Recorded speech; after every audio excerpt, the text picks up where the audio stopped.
Hello and welcome to the CloudBlue Connect community videos. Today's topic is product listings. Product listing is the process which is a part of the overall product flow that is represented with this overall diagram of Connect business flows, and it allows vendors to establish a business relationship with their providers. To understand this flow better, let's take a look at the following diagram. Connect is the network of multiple vendors on the one side and multiple providers on the other side.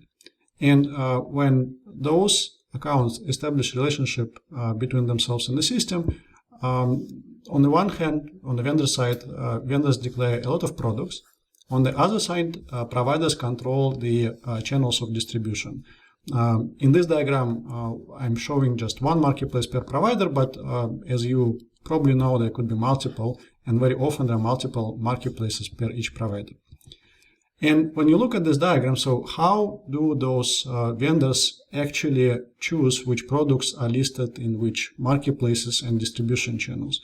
So product listing is exactly that object. So when you look at this diagram, for example, vendor D might establish listing relationship with the marketplace of provider 4, which means that this product will be listed in that marketplace. This is one-to-many relationship, obviously. So each product could be listed in more than one marketplace and not necessarily the marketplace of the same provider. Like in this diagram, currently, as you can see, vendor B actually listed the product in the marketplaces of provider 1 and provider 3.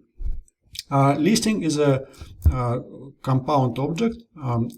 For each listing, there could be multiple requests to actually perform certain action, create product listing, modify product listing, delete product listing. And when you look at this overall business flow of the product listing, this is what you need to understand. So let's take a look at the following. We have provider on the right side and vendor on the left side. As you probably know by now, and if not, please refer to the agreements and contracts module overview. The journey of the vendor starts with provider defining the program agreement. Then vendors are invited into the system, into the network by one of the providers by signing program contract with that account. This establishes the link and allows vendors to access the vendor portal. Once in the vendor portal, vendors can define products. Product is a complex object that consists of a lot of attributes, items, parameters, media file capabilities, etc., etc., etc. But what's important is that even though vendor defines the product, this product is not listed anywhere. No customers can see because providers control the points of sale. And those points of sale typically are those systems that are under control of provider that are represented and connect with the object called hub. Those hubs are linked together to the marketplaces, one or multiple marketplaces. And in order to actually make marketplaces visible to vendors, providers need to define the object called distribution agreement. Please refer to the documentation about agreements to learn about distribution agreements. But long story short, in order to get access to certain market, vendors first need to sign the distribution contract. In the process of this signing, providers can also request certain custom data to be collected through forms management. We will not get into those details right now. And once distribution contract is defined, listing object could be created by the vendor. And listing actually connects the product and the marketplace. Right? So as you can see here, listing points to certain product, and then it basically sends a request to the provider to review, accept, or reject certain products in a given marketplace. And each of those objects, both listing and listing request, they have a relatively complex workflow associated with them.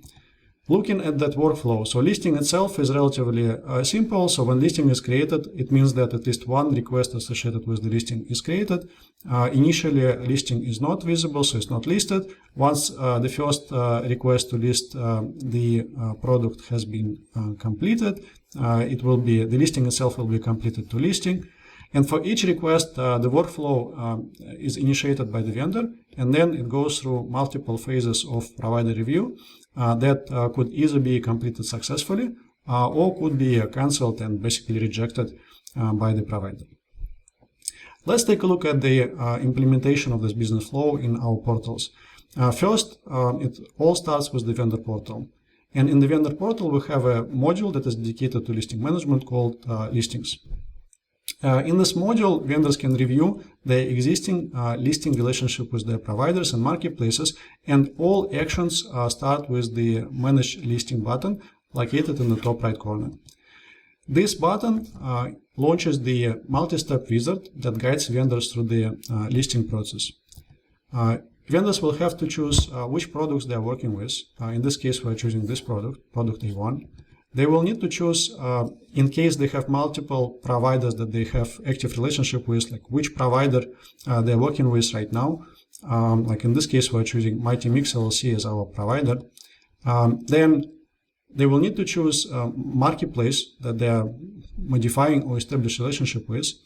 Please take a note that not all marketplaces are immediately available to the vendor, because this vendor doesn't have a distribution contract relationship with all marketplaces. Like as you can see, illustrated with this diagram, this provider, Mighty Mix LLC, has 3 marketplaces that this provider made visible to the vendors through this program agreement. They have Canada, France, and Germany marketplace, but vendor has only signed distribution contract with Germany marketplace with this distribution agreement. That's why in this dialog, currently only 1 marketplace is available to them, and those 2 are marked as no distribution contract available. Then, since this is a new listing, only a new listing action is possible at the action step. But if and when vendors will be going through the wizard for existing listings, they will be given a choice to select different actions like terminate the listing or update the listing, etc., etc., etc.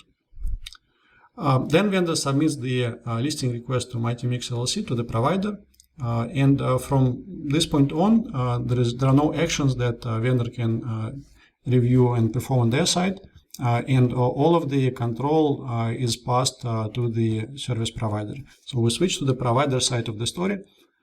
In the provider portal, we have the same module, listings management, and when vendors submit a listing in the reviewing status, it will be visible for providers, for the corresponding providers, and providers will be able to review this listing and listing request.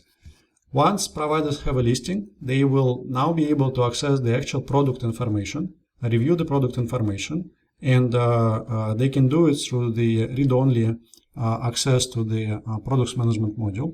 So provider can review all of those items, can place test orders, and as long as they're happy with what they see, they can proceed and mark this listing as deploying.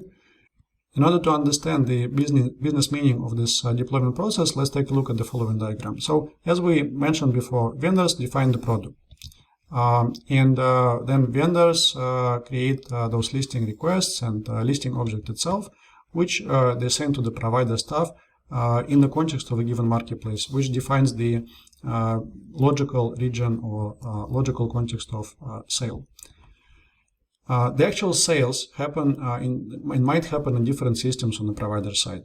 Logically shown in this diagram with different hubs, hub 1, hub 2, and hub 3, some systems that providers have. Which means that they actually have those different systems which they use to interact with their customers. And imagine this could be SAP instance, Oracle instance, WooCommerce instance, your Shopify, or Dynamics and CRM systems. And once listing is received by the provider and provider staff review the content of the product information, there are 3 ways they can publish information to the system, and this depends on the level of support the system has in Connect. For some systems, we have, and our partners have pre-built extensions that allow to automatically propagate this data to the system, which means that this product information becomes visible to the customers, and those customers can order or perform certain actions with this product. For other systems that we don't have such deep integration with yet, manual data propagation is possible. So this provider staff can go to the provider portal, basically copy-paste or export information from the product definition and manually upload it to the system. For some systems, it actually makes a lot of sense and might be more efficient to create a product listing this way, especially to customize and tailor the content of the product listing the way it will be shown to the customers. And for other systems, the possible scenario is that custom-made middleware, some script is created that talks to the product information API on Connect side on the one hand, and on the other hand propagate information to the system. This is logically very similar to extensions, obviously, but in this case, this is a custom-made integration for this particular system that will create product listing in a system in an automated way. So long story short, with this diagram, you can see the business meaning of the listing. So listing is the business flow that allows vendors to push data to providers, and on the provider side to review this data and then automate propagation of this data to the systems that actually control the go-to-market on provider side. And once deployment is complete, in order to indicate this to the vendor, provider staff can mark it as completed. And with this, the expectation on the vendor side will be that they can expect production transactions in the future. And vendors can perform other product-related operations that require active listings like usage upload, etc., etc., etc.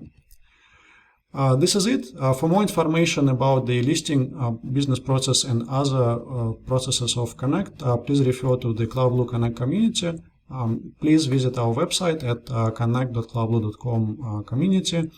Subscribe to our YouTube channel that hopefully you are watching right now. And in case you like what you see with this video and other videos, please take a minute to subscribe and leave a like under this video. We really appreciate your contribution. If you have any questions, please leave a comment. We will be happy to answer any of your comments. And have a wonderful day. Thank you very much, guys.